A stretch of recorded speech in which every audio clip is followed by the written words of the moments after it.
What's up, QAA listeners? The fun games have begun. I found a way to connect to the internet. I'm sorry, boy. Welcome, listener, to Chapter 232 of the QAnon Anonymous podcast, the Durham Deactivated episode. As always, we are your hosts, Jake Rogotansky, Julian Fields, and Travis View. The second to last Q drop of 2020, before January 6th and a long silence, consisted of just one word. Durham. This referred to Special Counsel John Durham, who was tasked with investigating the origins of Crossfire Hurricane, which in turn was the FBI investigation into possible Trump-Russia links. Now, I remember this period of time because Durham was considered a white hat, and I saw a lot of people putting this weird man and his, bizarre fucking beard formation next to the Punisher skull and going, it makes sense. He literally looks like a sentient Punisher skull. And, I mean, only if it's lived through some stuff. This is another case for me of looking at a very annoying and inconsequential human being and having to think maybe he'll fix this for us. And of course he won't. So after 3.5 years, the investigation ended with just one guilty plea from an ex-FBI lawyer and a report that scolds the FBI's actions, which I'm sure they take very personally. Today, we're going to take a look at some of the contents of that 300-plus page report and how the QAnon community is reacting to, well, let's just say another thing not really quite coming true for them. and I think this came true even less. Maybe their hopes weren't sky high on this after all of these years, but this dwindled out in a way that even I am a little bit surprised at. You would think that there would be some, political sort of indictments maybe that don't really go anywhere, some recommendations just so you can have something to spin in the media or whatever. But there was very little justice if I'm putting myself in the brain of a QAnon believer. Slim pickings, much like the skull of Durham himself. Well, yeah, I think there's really one way you can judge these kinds of investigations is that how much high-quality content do they actually produce? The Mueller investigation produced years worth of shocking content. Oh, sure. Yeah, that's like social media and the MSM. Great content event. The Durham investigation, content-wise, was a desert. It's bullshit. We didn't get anything there. Damn it, this magical gleaming skull didn't give us the word to fix America. Sad. We'll also be speculating if this means we can move on from Trump's election or if we're just going to do 2016 forever. And because this is our podcast, we got to talk a little bit before that about pure cum. Do you have pure cum? Is your cum good? Hello, Patreon subscribers and those considering subscribing on Patreon. We now have an annual subscription where you can save some money and just decide you want to listen to this show for the next 365 days, which, obviously is madness. But hey, you know what you're here for. Go and check it out at patreon.com/QAnon Anonymous. We appreciate you.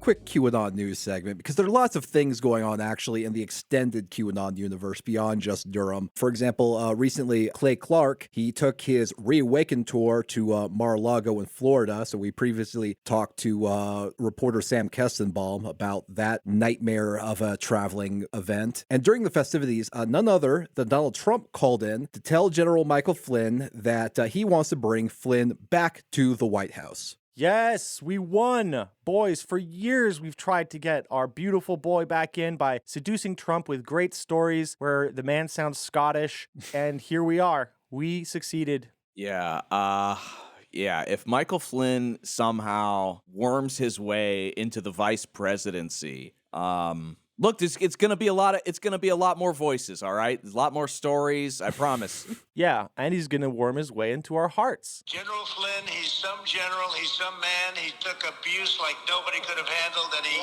came out bigger, better, stronger than ever before. We love him. He's a leader. And you just stay wealthy and healthy and well and everything. I want you to have great lives in general. You just have to stay healthy because we're bringing you back. We're going to bring you back.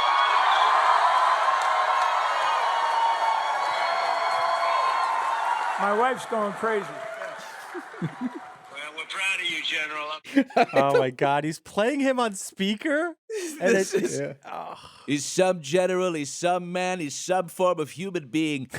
some form of Tootsie Roll falling down my screen on Candy Crush. The General, you stay wealthy and loaded from all of the money that you've you've fundraised from people who believe that you're fighting the deep state behind the scenes. We can't wait to have you back. It's like he was forced to record the message. He's just like filling it in with shit. It's like a cameo. They paid him like $300 to do like a General Flynn cameo. And they're like, pretend like we're calling you right now.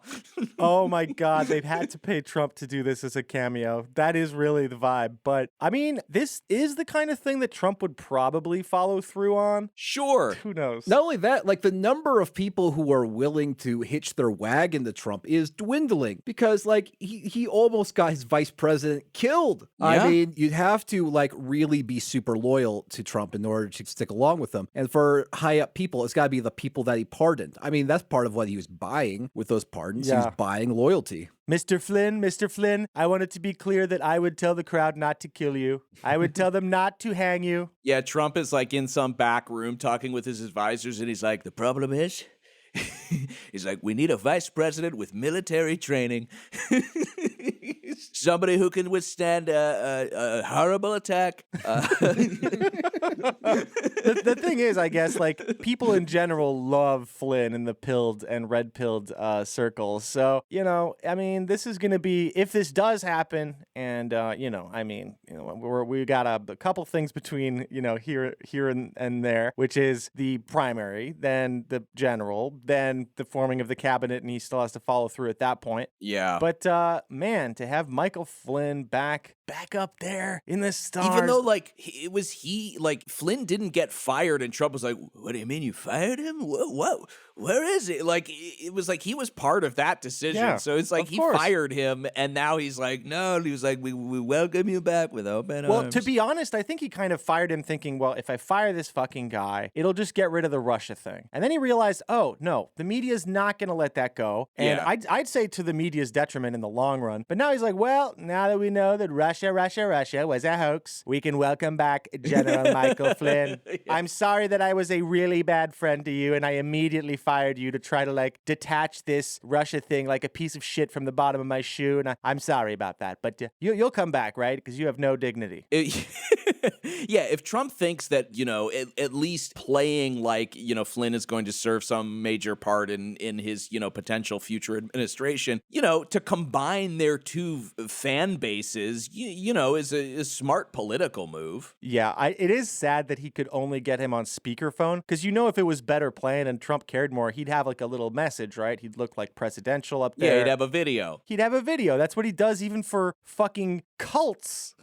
Yeah, but I Like, think MAGA likes literal to call cults. in. It's kind of like, I'm friends with so-and-so. Let me get my buddy on the phone. Yeah, you can see that we're friends, you know? I think they like that kind of, it's kind of a grounded, sort of down-to-earth, sort of like the homies on speakerphone. I don't know. But it doesn't sound that way. It sounds like a person with dementia trying to remember who their grandson is in like their Some fucking man, well wishes. some It's general, like, somebody. He's somebody. He's great. He's a real person out there. I hear he smiles. I hear he walks. He likes to eat food sometimes. I wish you well. I wish you money. I wish you success. I wish you health. He's like, wealth and health. We're bringing you back, and it's not clear what for. But hopefully it's the army, the ground army that Trump is raising. Yeah. And you know what? Maybe in the end, devolution was right. Maybe Flynn actually is like in charge of a shadow army. Obviously, yeah, you're right. A lot of stuff has to happen before Flynn gets in the White House again. But so before that happens, Flynn is getting that bag. He recently put his name behind an anti-vax community / obvious pyramid scheme called For the Pure. This was recently reported by Claire Goforth for the Daily Dot. This cum doesn't run. I'm a true patriot. There's no watery. It's very, very, very dense. Look, it sticks, folks. All right? All right. It sticks on your clothes. It sticks on the wall. It sticks on the side of the sink, okay? It's not running anywhere. It's not running away. It's not running away trying to get into a vagina. It's staying right where where I aim it. Jesus Christ. Apologies. For the Pure is billed as a community for health-conscious individuals who have rejected the COVID-19 vaccine. Members are promised the opportunity to find physicians, lovers, surrogates, sperm and blood donors, and jobs with fellow anti-vaxxers. Nice. This is how the general has pitched For the Pure. My name is General Mike Flynn, and I'm honored to announce an opportunity to support a new freedom movement sweeping across the nation. For the Pure is an online community meant to connect like-minded individuals who courageously stood against the COVID-19 jab campaign. Our programs will be used for news updates, friendships, dating, and business networking. The team at For the Pure are recruiting founding members who will help educate and elevate the world to engender the change we desire. We aim to unite pro-freedom communities around the nation. The Founders Club includes a lifetime membership to this incredibly important community.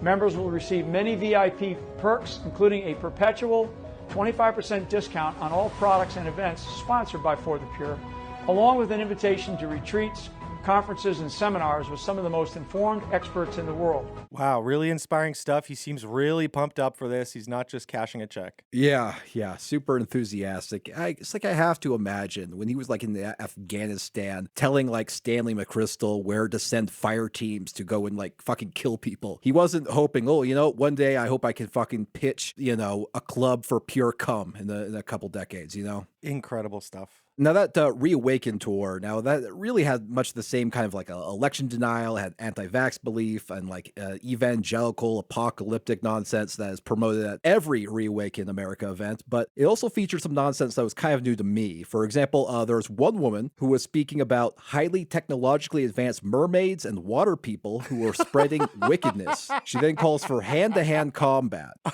Well, it can't be foot combat. You can't be a kickboxer and a mermaid. That much we know. There's wickedness attempting to completely cover this nation in perversion and seducing spirits. I have never seen more images of more mermaids and water people in my life.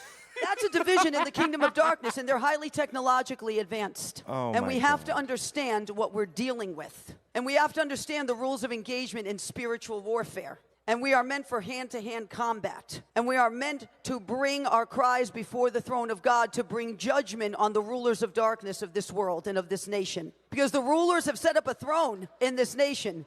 They've set it up.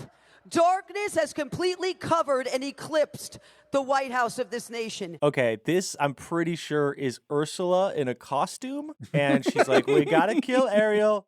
We have to kill her, folks. And everyone's just dead silent. Like, wait, what's happening? Mermaids? Hand-to-hand combat? Look, she's got a lot of stuff, and it's very neat, but she's got to be executed. Recently, majorly pilled actor Jim Caviezel appeared on Steve Bannon's network Real America's Voice in order to promote his upcoming film Sound of Freedom. And during his appearance, Caviezel talked about adrenochrome and QAnon. This is so cool. Why would you continue to listen to a media that's lying to you every day? A couple years ago, I'm on talking about adrenochrome. You can't say that word. You cannot say anything bad on George Soros. Do you know that he owns many of these companies like the Daily Beast? Boy, they sure had their fun tearing me apart. I lost my agents 17 years and my other agent of 15 years because they listened to them, and there's a big storm coming and they know it. So they have to go and threaten you with everything from QAnon or whatever they want to say. Do you know what Q really means? It means question. That's what one of these people told me. And I said, well, that seems like a good thing. Anon, question, right? Anons then go out and research it to see if it's true, because we've been fed their lies. Think about Monday. What happened? A Durham report was dropped. The FBI, the CIA, all of these guys are involved. Now, I know it's not all of them. The lower guys are probably just crying. But I'm asking you, warriors, to come out and tell the truth. Dude, oh my who God. is forcing him to take his calls in his private little theater room? And what has he been doing? He looks bloated and very distressed and tired. Not great, buddy. He is so fucking pilled. I mean, profoundly. Yeah. I mean, he's all the way down the rabbit hole. Also, what is this question? Question on? Question? Is that it's supposed to rhyme with QAnon? Question? Yeah, that's a stretch. Very strange. Rudy Giuliani was also in the news. Now, people might not remember this, but at one point, America's mayor was a major part of the QAnon narrative. There was one Q drop from April 2018, which implied that Giuliani was going to get Mueller to end his investigation into Trump, which would allow him to continue the investigation, supposedly, into Clinton's crimes. This was based on the Mueller white hat theory, which was kind of popular at the time. What happens to the special counsel? Rudy met with Mueller today. Coincidence? Connect. Public announcement. End of POTUS investigation. Continue with other investigations. Stage set. Support growing. Strategic. Planned. We have it all. Welcome to the White House. Q. So, turns out that Rudy is not helping the Q team, and the only high-level perversion that he's going to help expose is his own, if a recent lawsuit is to be believed. So, former employee of Rudy Giuliani, Noelle Dunphy, says that Giuliani demanded sexual favors and made several anti-Semitic and racist remarks during, quote, confused and hostile alcohol-laced tirades.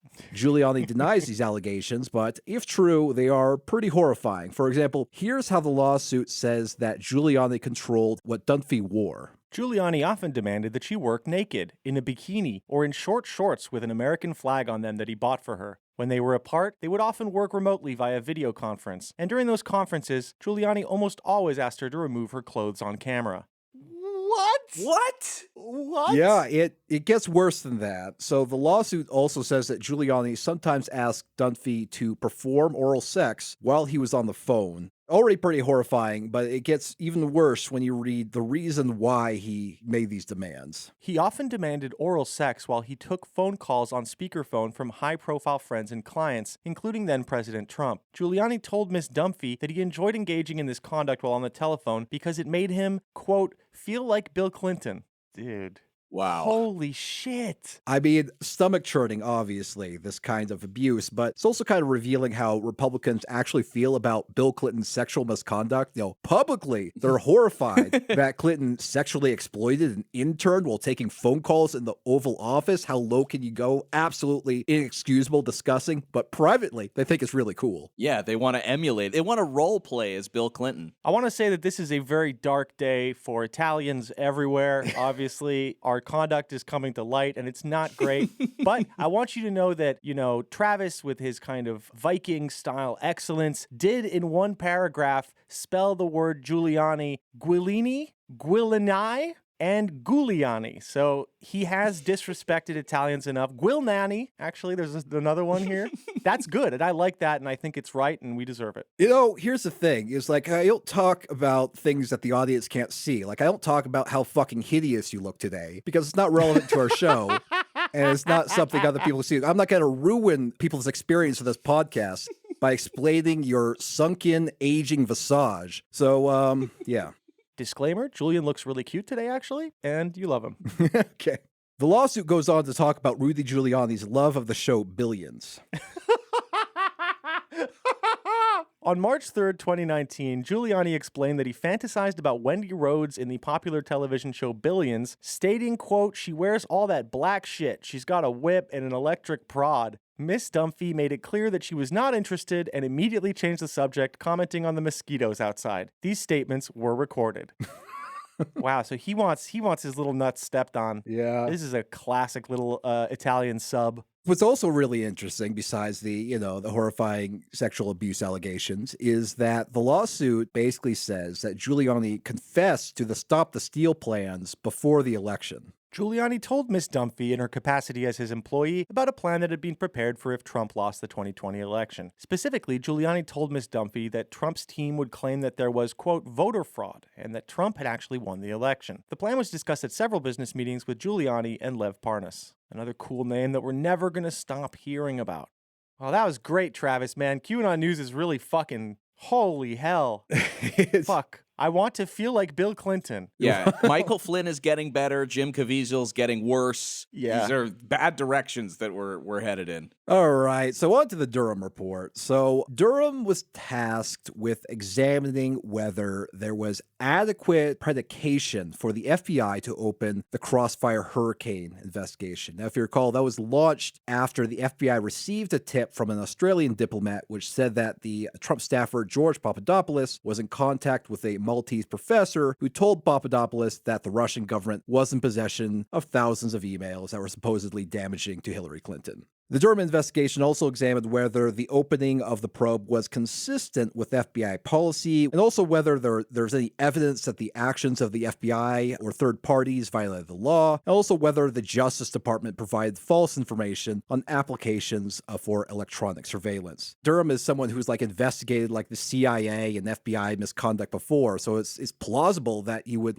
find something really interesting, but it didn't really happen. So Durham and his team, they conducted more than 480 interviews, reviewed more than 1 million documents, executed 7 search warrants, and with the grand jury, served more than 190 subpoenas. John Durham's report concluded that the Justice Department and the FBI failed to uphold their important mission of strict fidelity to the law about the events related to the 2016 election. He also found senior FBI personnel displayed a serious lack of analytical rigor towards the information they received, especially information received from politically affiliated persons and entities. And he concluded that the FBI had relied heavily on investigative leads provided by Trump opponents. One issue with these findings is that they're mostly not new. Much of this information that was disclosed in Durham's report had already been revealed in the 2019 examination conducted by the Justice Department Inspector General into the origins of the FBI's probe. That investigation identified several procedural errors, but overall concluded that political bias didn't play a role into the origins of the investigation. This is so funny, though. We should stop and just appreciate that we're talking about an investigation of an investigation. We are incepting ourselves deeper into the promises of justice. An evidently redundant investigation into an investigation. So we're just getting deeper and deeper and deeper. Mm-hmm. So the thing about the Durham investigation, which made it different than the Inspector General, though, is that he had the power to prosecute if he thought there was enough evidence of a crime, right? So he pursued the prosecutions of just 3 people, and 2 of those people were acquitted, and the third was a former FBI lawyer, Kevin Kleinsmith, and he pleaded guilty for altering an email. He was sentenced to probation, so not that much of a bombshell. And in fact, remember in 2020 there was a Q drop that directly referenced Kevin Kleinsmith, basically implied that his arrest was the first arrest that would lead to more and greater arrests. Of course, that didn't happen. Although it did predict that they always fuck the contractor first. Right. Overall, the years of investigations, for me, it brought to mind the concluding scene of Burn After Reading, Coen Brothers film. We actually watched on the podcast before. So in that scene, J.K. Simmons is playing a CIA supervisor, and he's briefed on the chaotic end of basically the stories of the main characters. He asks, what did we learn? He says, we learned to not do it again. And that's basically what happened. A bunch of things happened. It was very chaotic. And they learned not to go through all that nonsense again. Yeah, no, manila folders don't clap very well when they close. Now, reading the report, so the key to this investigation, the Durham investigation, was something called the Clinton Plan. And this was based on Russian government intelligence that made its way to American intelligence. And the Russians assessed, per then CIA Director John Brennan's summarized notes, that Hillary Clinton had approved a plan to, quote, vilify Donald Trump by stirring up a scandal claiming interference by Russian security services. However, U.S. intelligence community did not know whether this Russian assessment was accurate, but they considered it anyway. So the Durham report explains why this Clinton Plan intelligence was relevant to his investigation. The Clinton Plan intelligence itself, and on its face, arguably suggested that private actors affiliated with the Clinton campaign were seeking in 2016 to promote a false or exaggerated narrative to the public and to U.S. government agencies about Trump's possible ties to Russia. Given the significant quantity of materials the FBI and other government agencies did in fact receive during the 2016 presidential election season and afterwards that originated with and or were funded by the Clinton campaign or affiliated persons, i.e. the Steele dossier reports, the Alpha Bank allegations, and the Yodaphone allegations. Yodaphone. Baby Yodaphone.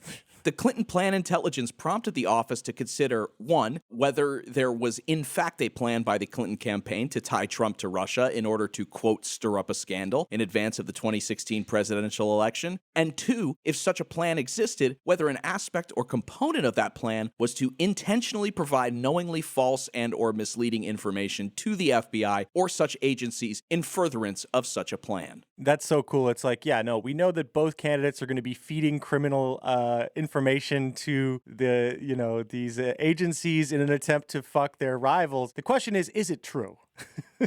Is the information good? I love that. Now, most of the Durham report is pretty dry, but there is some drama in the section that describes how some FBI agents were just torn up because they didn't see the Clinton plan intelligence and they didn't know about it. The office showed portions of the Clinton plan intelligence to a number of individuals who were actively involved in the Crossfire Hurricane investigation. Most advised they had never seen the intelligence before, and some expressed surprise and dismay upon learning of it. For example, the original supervisory special agent on the Crossfire Hurricane investigation, Supervisory Special Agent 1, reviewed the intelligence during one of his interviews with the office. After reading it, Supervisory Special Agent 1 became visibly upset and emotional, left the interview room with his counsel, and subsequently returned to state emphatically that he had never been apprised of the Clinton plan intelligence and had never seen the aforementioned referral memo. Supervisory Special Agent 1 expressed a sense of betrayal that no one had informed him of the intelligence. When the office cautioned Supervisory Special Agent 1 that we had not verified or corroborated the accuracy of the intelligence and its assertions regarding the Clinton campaign, Supervisory Special Agent 1 responded firmly that regardless of whether its contents were true, he should have been informed of it.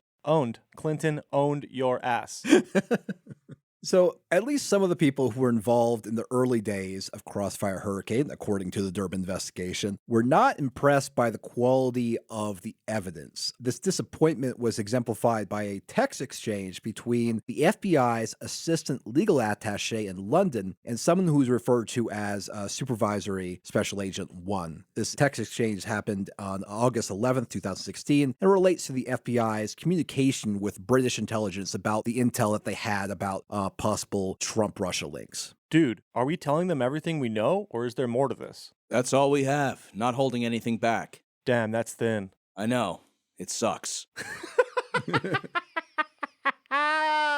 Oh, fuck, that rules. So in layman's terms, like, what's happening here? Like, what is happening? I'm not really, like, I don't really follow. Travis, could you just break down in, like, a very simple way, like, what this means? Sure. So, yeah, basically, these are two people affiliated with, the FBI, and they're basically going to tell their British counterparts what they know about the intelligence, why they're pursuing this investigation. I guess it's like a Five Eyes kind of thing, where everyone in this alliance just shares the intel they have, so everyone knows what's going on with what they know about Russia. And the FBI's assistant legal attaché is asking, wait a minute, is this everything? Is there anything more substantial than this? And they're going, bro, no, I'm telling you, this is it. This rules because it seems like there's two things that are thin. One of them is that the kind of intelligence that backs up the idea that Clinton had this plan to tie Donald Trump to Russia, which I honestly don't doubt, is thin and kind of shoddy. And then the other thing is that it's shoddy that Trump is actually connected to Russia. So, like, they're sitting in this, like, shit pool of fucking, political ambition and manipulation. I don't know. I think this does kind of reveal a kind of ugly aspect, because I think Russiagate would have been a very different thing if early on we knew that there was this piece of intelligence floating around. Well, and also, if the guy is saying that it sucks that the evidence they have is so thin it can't definitely tie Trump to Russia, I mean, that sort of goes against what you're supposed to do as an investigator. And, like, you don't have an opinion about oh man, the evidence doesn't prove what I was hoping. I mean, I'm sure that is that happens all the time. I mean, you watch the first 48, if they've got a suspect in mind and all of a sudden the evidence comes up and it clears them, or their alibi checks out, they're like, man, they're disappointed that they can't nail the person that they thought was guilty of the crime with the crime. So it doesn't necessarily surprise me, but it is weird in the midst of a presidential campaign. Well, I mean, it must have been really hard for these FBI agents to be in the middle of investigating Trump and then realize that there's actually also intelligence out there showing that Hillary was planning this no matter what, and that she was going to kind of give some flimsy evidence to the FBI and hope that it carried through and at least created a scandal. So they're just like between a rock and a hard place. Yeah, Travis, I mean, aesthetically at least, this is kind of damning of the Clinton campaign's attempts to tie Trump to Russia more than it is damning of Russia and Trump. I don't know. I mean, but I think everyone's just going to see a win here no matter what. Well, no, I mean, like they talked about, it's like the intelligence that they got about, like, a secret Clinton plan was kind of thin. It's like, I'm not sure how much you could separate a secret plan to basically despear your opponent from just regular politics. And it's like, well, they think that, he's not friendly to America. He's not loyal to America. That's just political messaging, man. I understand that, but I think that it is still relevant to the public, which probably before this time was not aware that campaigns were feeding information to the FBI to try to get their opponents embroiled in scandals by opening investigations, even if they knew they might not lead to anything. Yeah, I guess. Yeah, it's like, it sucks because like nobody wants to defend Trump on this. Like, yeah, there was I get that you're going to want to do anything to try to keep this guy from becoming president, but like, well, not only that, if you're even if you are some sort of the platonic ideal of a perfectly neutral federal police officer, then is like if you get some evidence that suggests like a political candidate is possibly colluding with someone who's hostile to the country, and you don't pursue it, and and it winds up being true, and you had an opportunity to expose it and you didn't, it's like, then that's just not you doing your job. I mean, that's if you're like counter intel. Well, yeah, but then if you're going to separate it on the lines of patriotism, then it's like, doesn't it harm the country to use the FBI as a kind of, bouncing board to launch investigations into your opponent and stuff? I mean, that is also just as ugly. It just doesn't involve a foreign power, which is exactly why I think the Clinton campaign wanted to emphasize the Russia stuff, because it's like, oh, this makes him a traitor, right? Which is so much more damning than any potential internal manipulation that was kind of put in place. And, we do know the Clinton campaign wanted to elevate Trump. So hopefully the idea around the Pied Piper candidate thing was, we'll elevate him, but we also have this shit to embroil him in like a huge scandal so that he will never reach the presidency. So they fucked up. Yeah, but also I think from the Clinton campaign's perspective, it's like they knew that there was this hack and leak campaign that was designed to hurt Clinton, and there was this, the social media campaign that they knew was designed to sow distrust and as a secondary effect possibly hurt Clinton. And they knew that like Trump was fine with it. And instead of like, so instead they try to leverage, I guess, this foreign activity in order to be an asset for the Clinton campaign rather than something that's just hurting them, by saying like, oh, okay, yes, it's happening, but also Trump's in on it. That's how they're able to like take a negative into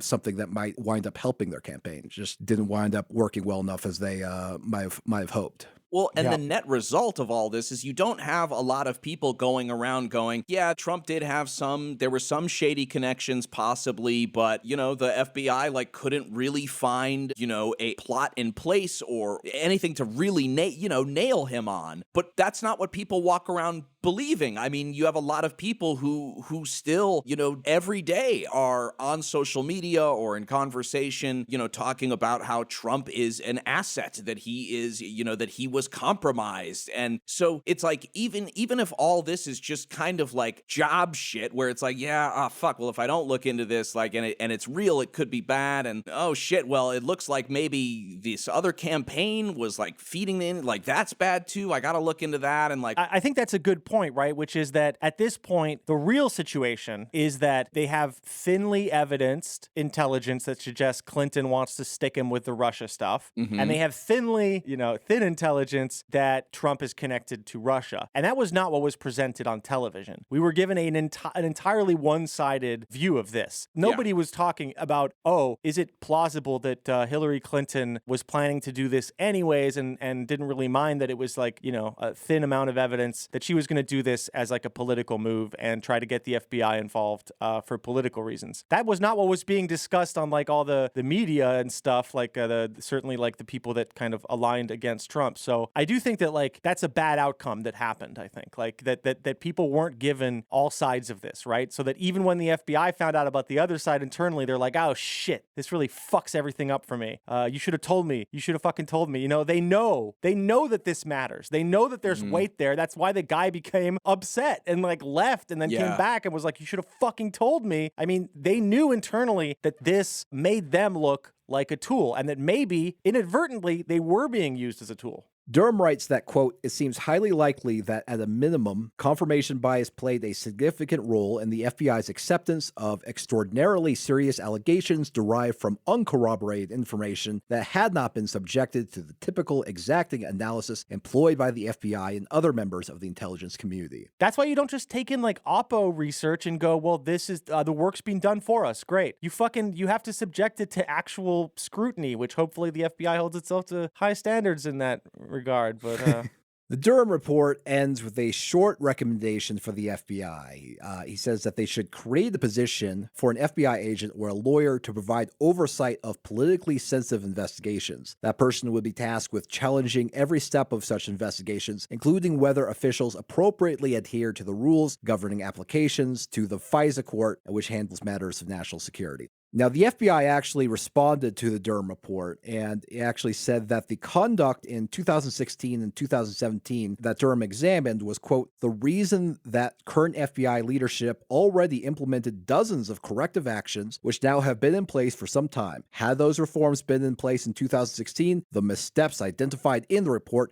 could have been prevented. Oh, please tell us more, actually. Explain what the fuck you're talking about. Is this about the claims of Clinton having a plan or the claims of Trump being tied to Russia? What do you mean? What reforms and in what direction? Explain what the fuck happened, you assholes. They can't because they fucked up. These fucking idiots, they fucked up. So I feel like the end of the Durham investigation marks the end of a significant chapter in the QAnon storyline. Because remember, QAnon was in part a reaction to like the Mueller investigation as it was heating up. And Totally. The first Q drop happened to be the day after the first indictment in the Mueller investigation. And so many of the early Q drops were assurances that, actually Mueller was a white hat who was secretly taking down Hillary instead of investigating Trump and the trust sessions. And don't worry about Michael Flynn, getting indicted because he's just taking a rubber bullet. And I will give Q this. People didn't have to worry about Flynn being convicted because he was pardoned before he could be sentenced. So props to Q on that one. The Durham investigation has been part of the QAnon narrative since 2019. So Durham was just one in a long string of QAnon heroes who were supposed to take down the deep state. So at one point, they were all in on Inspector General Horowitz, and they thought the Horowitz report was going to bring it down. They also believed that the U.S. Attorney for Utah, John Huber, would bring severe pain to D.C. That didn't happen. And so they pivoted to believing that actually it would be John Durham who was going to expose all the deep state crimes. And this led to a lot of John Durham Punisher skull emojis and beams and shit. Yeah, I just want to say, not the Punisher at his peak here, it seems, because this man is just like an old guy. Just some it's the older Frank. It's the retired Frank Castle. QAnon followers were often very excited that Durham was appointed to his position as the U.S. Attorney for Connecticut on October 28th, 2017. That happens to be the same day as the very first Q drop. Is that a coincidence? Yes, obviously it's a coincidence. Coincidences happen. But QAnon followers were excited anyway. Take, for example, this Q drop from December of 2019. Month/day Durham initiated. Month/day Q public campaign initiated. How many coincidences before mathematically impossible? It was over before it began. Q. There was also another Q drop that implied that one of the goals of the COVID pandemic, which was, of course, planned in the QAnon world, was to prevent witnesses in the Durham probe from traveling to frustrate the Durham probe because it was so devastating. They unleashed the pandemic just to put an end to that. As a consequence, so this Durham was basically the last great hope. They were expecting the storm from Durham. He was going to discover all the crimes that were committed, and Comey would be arrested, Obama would be arrested, Clinton would be arrested, all thanks to Durham. But of course, many commentators on the right were instead very disappointed in how the Durham investigation ended, precisely because there were no major arrests. Take, for example, this reaction by OG QAnon promoter Tracy Beans. This report is terrible so far. I started out very hopeful that Durham would do something. Once the first indictment rolled around, I had completely changed that assessment. People were angry with me for saying it, but it needed to be said. 20 pages in here and I want to slam my computer screen. All of the wrongdoing in the world can be exposed in the next 300 pages, and I will still know that they executed a coup against a sitting president and got away with it. There it is. We are in a world of special counsels. And when a special counsel is appointed to go after the candidate you don't like or the president you don't like, they're a good guy and it's valid and it's going to happen. If they're going after somebody that you like, it's a sham investigation. It's totally political. It's a bogus investigation. And yet here you have the real report. And when the report comes out, if it doesn't tell you what you want it to, it's I still know that I'm right. You know, it's the same on either sides. One ideology is, I think, far more extreme, obviously, on the QAnon side, but the practice is the same of, this thing didn't bring me what I wanted. Well, I know that that's still true. I'll agree with Tracy Beans on one thing. I want to slam my computer screen. Now, a lot of QAnon followers, of course, claim that the Durham report vindicated QAnon. Now, you might say that's very confusing. There's no storm of high-level mass arrests. There was no revelation that Hillary Clinton is secretly a pedophile Satanist. There's no great awakening in which everyone realizes that QAnon followers were right the whole time. But what some QAnon followers did instead is that they kind of did like a Mott and Bailey argument in which they claimed that the thesis of QAnon was much simpler and more modest than it was in reality. For example, check out this take from QAnon promoter War Clandestine, who, like a lot of QAnon followers, is back on Twitter, on Elon's Twitter. So this is what he said. All right, someone has to say it. The Durham report confirms the thesis of the Q drops, or as the MSM calls it, the quote, QAnon conspiracy theory. The theory was that FBI, DOJ, CIA, MSM, DNC, tech, pharma, etc. were all working together to stop Trump. Is that not what happened? It's not. No, they didn't stop Trump. It's not. The lefty media types haven't shut up about QAnon in over 6 years, but no one in the mainstream is willing to point out that the general thesis of the theory just got proven true via official channels, a la Durham as special prosecutor. Seems a little curious, no? Yeah, pretty baffling because it's like, I feel like at least part of the Q thesis was that Q actually had some sort of contact with or was influenced by someone high in the Trump administration, and this was high-level intelligence. It's not a general, well, it turns out some people in the intelligence community are wrong. That's not the Q thesis. That's just like retconned what the Q thesis are in order to like make QAnon seem more plausible than it actually was. Yeah. Of course, these events inspired a lot of QAnon followers to bake. There were some QAnon followers who noticed that the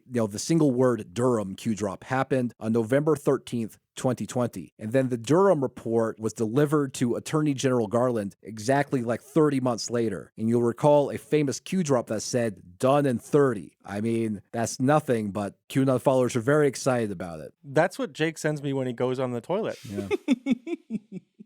Some people in the conspiracist community are getting a little bit more comfortable with denouncing Q. The release of the Durham report happened to coincide with conspiracist Stu Peters openly denouncing Q. Now, Stu Peters, you might recall, is the host and producer of the film Watch the Water, and that title is derived from a Q drop, so he seems very, QAnon friendly. But a recent post from Stu Peters basically took the Mike Flynn route of calling QAnon a kind of psyop that shouldn't be trusted. Q was an operation run by the U.S. government and its subcontractors. Q manipulated its followers in part by incorporating a heavy dose of superficial messianic religion. Remember, we were always just on the verge of being saved by thousands of sealed indictments that would drop, or by the army of Trump's, quote, white hats embedded at the Pentagon. You know who else has been saying that actually all predictions from Q were intentionally false, but that's okay? Praying Medic. So in a recent live stream, Praying Medic basically dismissed all predictions of arrests from QAnon. This happened a few days before the Durham report, but was around the time that the announcement of the Durham report being released was being reported. So it might be a reaction to that. So this is what Praying Medic said. Much of what Q posts is disinformation. Oh, okay.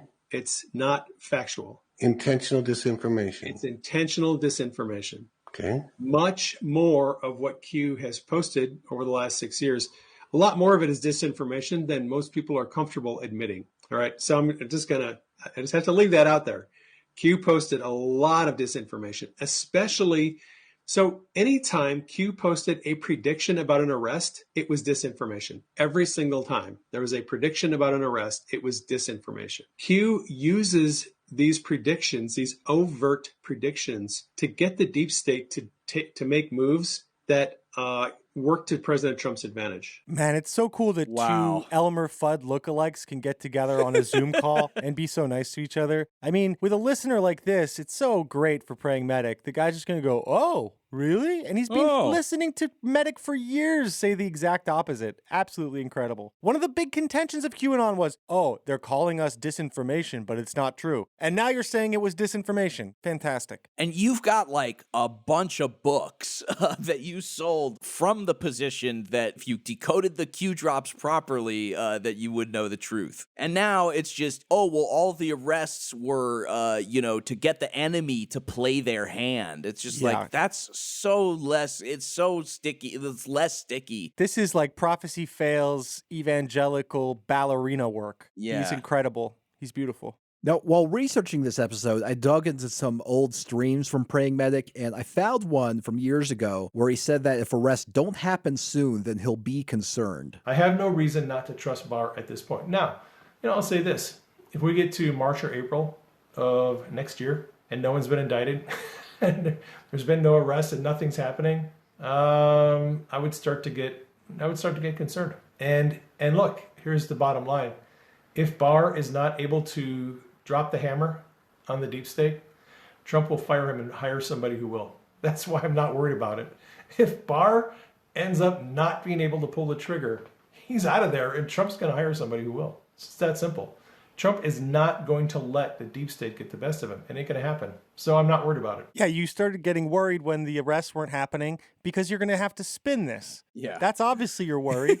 Yeah, I mean, it's really not a shocking revelation that Praying Medic is, like, I guess, inconsistent. I mean, it shows you the way that being a QAnon influencer works. It's like, it's improvisational. You go with the flow. It's like you can make promises that things are going to happen soon, or at least imply that things ought to happen soon. And then if it doesn't, you can just lean back on, well, disinformation is necessary. And everything is just sort of like, it's vapor. It's meaningless. You don't have to, be concrete, because all you're delivering is a vibe rather than anything that has to do with actually analyzing the world and trying to help people make sense of it. I'm just glad that we have, another great episode about this super cool topic that's going to get everyone to be pissed off and write in for a variety of different reasons. It leaves us more confused and almost ambivalent about the whole thing. It's just great stuff. More mud. Let's roll in it. Yeah. I think what's certain here is that nobody is getting what they want. So the real move here, the people who thrive in these moments, are people who still pretend they got what they want. Yes, that's a really good point. I totally agree. And if those people are popular and they have a big platform, then what they're going to do is, convince other people that what they see is actually not the case, but my analysis is what's real. And it just puts us in a very dark place in terms of misinformation, and especially as we're about to enter a new election cycle, 2016, once again, it's just like, I don't know, it's just very disheartening. It's hard to find anything to really like hold on to, and a piece of reality that you can actually tether yourself to, other than like, this didn't really say what we wanted, or actually it did. I don't know. It's just it's so just makes me feel like such nothing. I think that we should wear full body condoms like in that Devo video and just writhe on a table at the center of this panopticon, letting the different shining lights, the different narratives reflect off our body as it works up sweat.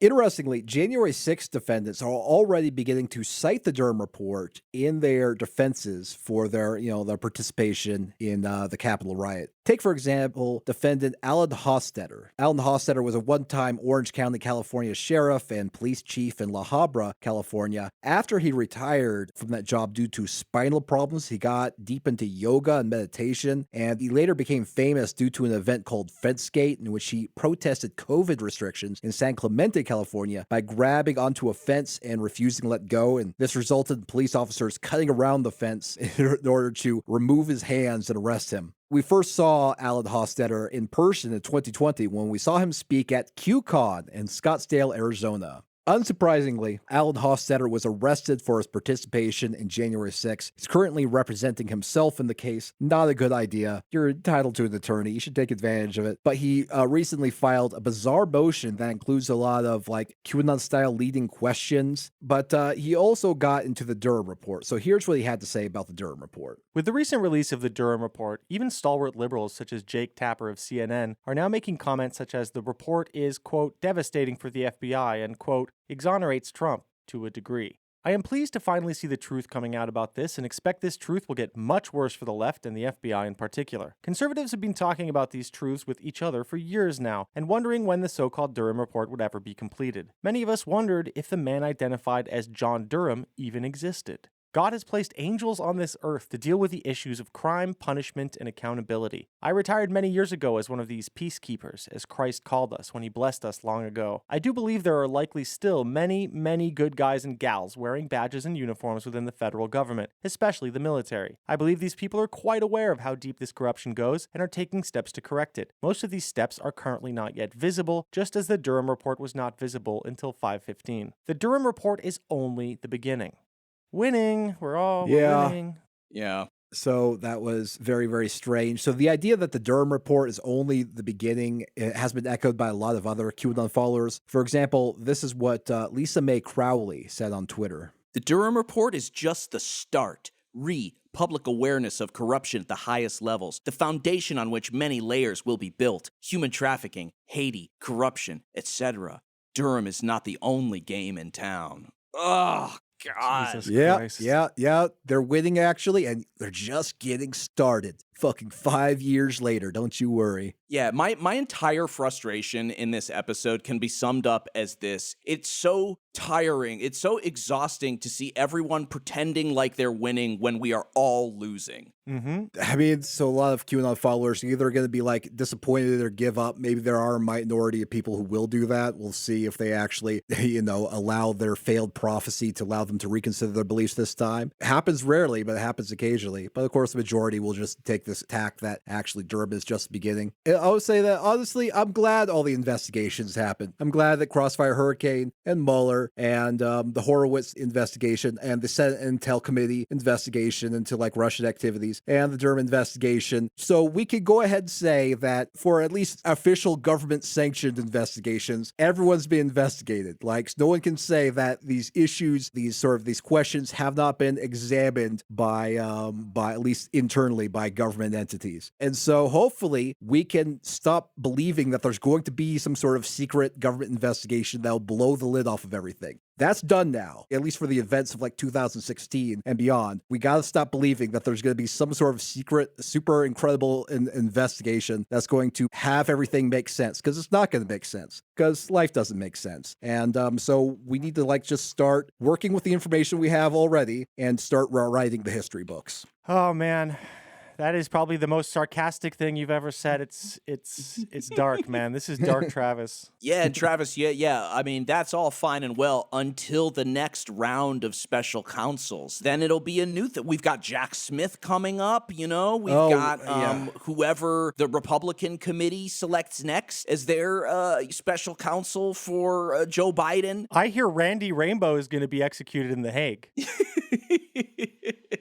We need to start new hopes, new investigations. You know what would solve this? What? If we put together a big, shadowy, kind of top government organization called, perception management. Okay. And then we could kind of manage the perception of the population so they don't fall for this wrong information. They only go for the good information. So if we could just put that together and maybe do some, backroom dealings, I'm sure that would clarify everything for everyone and people will feel comfortable. Yeah, we should just get rid of the ability to look stuff up on Google. It's useless anyway. I can't figure out why my new monitor doesn't stop flicking black. I agree, and this is why we should all be replaced instead with Chat GPT. Just ask them who's more corrupt, the FBI or Trump, and then whatever the answer it spits out, that's what's true. I think we need a new panel on un-American activities, and I think we need to examine why Americans are willing to make Chat GPT the president over Xi Jinping, who's just as cool. Yeah, I guess the sort of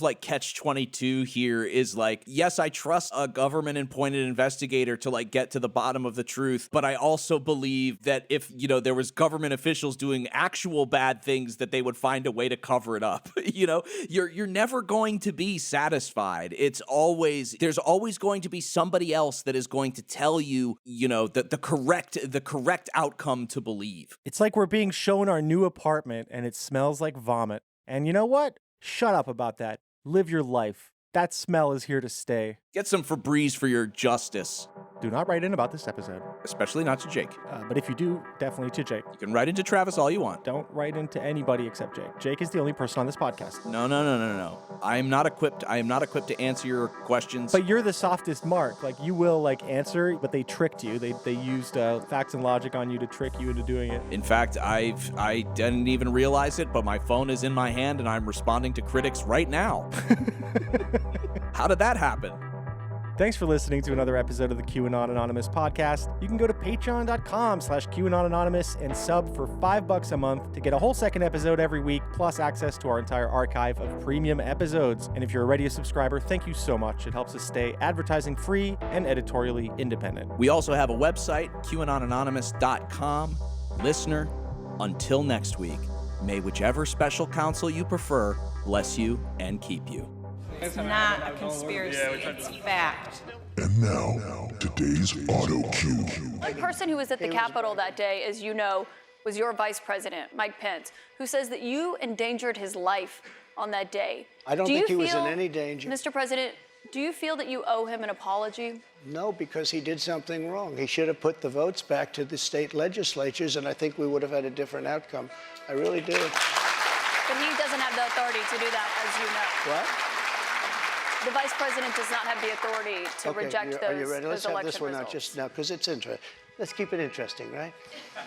I like Mike Pence very much. He's a very fine man. He's a very nice man. He made a mistake. His lawyer said, you cannot move. I called him the human conveyor belt. I said, even if the votes, I talked to his lawyer, even if the votes are absolutely fraudulent, he can't say, yes, sir, he can't send back. And the Democrats played it, and the rhinos played it.